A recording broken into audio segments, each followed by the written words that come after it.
Hey y'all, today I'm sharing the process of how I made these adorable sunflower baby shower cookies and the cake with a cookie topper that goes with them. There's a lot packed into this video: cookies, cookie cake toppers, and a little bit of cookie photography tips at the end. I've got some timestamps in the description for you so you can pick out the part that you're most interested in. Let's get started. Hey y'all, I'm Sarah Grace. I'm a small town mama who started a cookie decorating business that allowed me the flexibility to work from home and spend more time with my kids. I created this YouTube channel as well as the SG Cookie Academy to teach you the cookie decorating you need in order to do the same. You can find info in the description on how to start decorating cookies like a pro as soon as this weekend. Thanks so much for watching.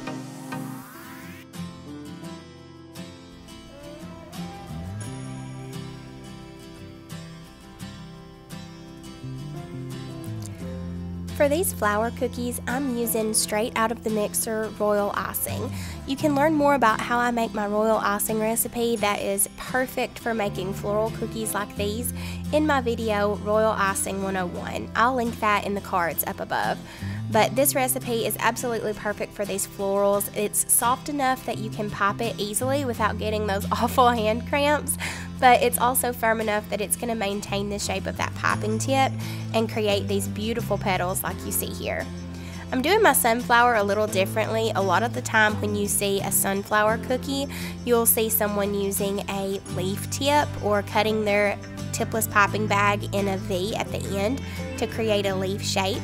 But I wanted just a little bit of a distinct look for these, so I created like a petal shape and then used my scribe to pull it out so that it would have a pointed tip like a sunflower.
So you'll see here in just a minute that cake is certainly not my strong suit.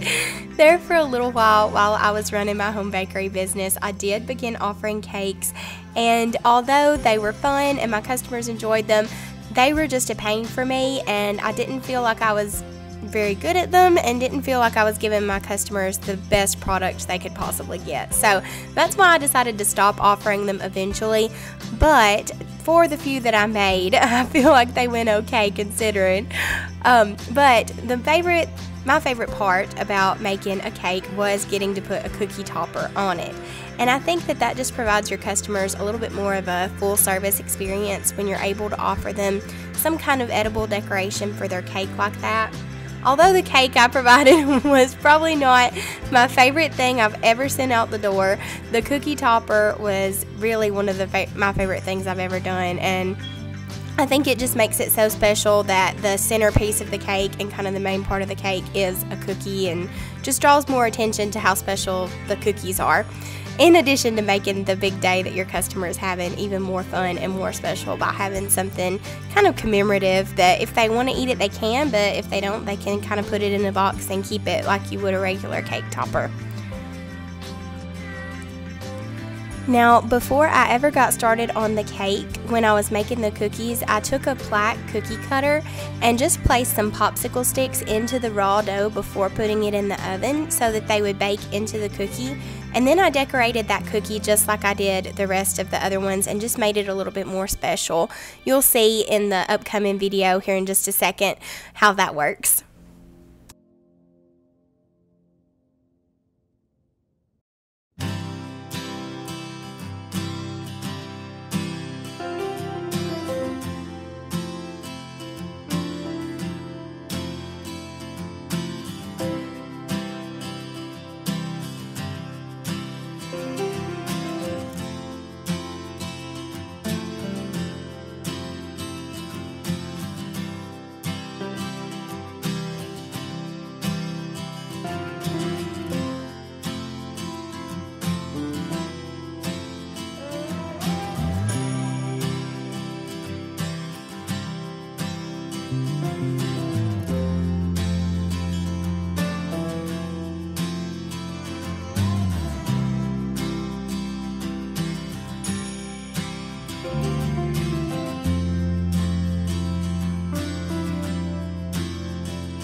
Okay, I wanted to tell y'all quickly just a little bit about how I photograph cookies.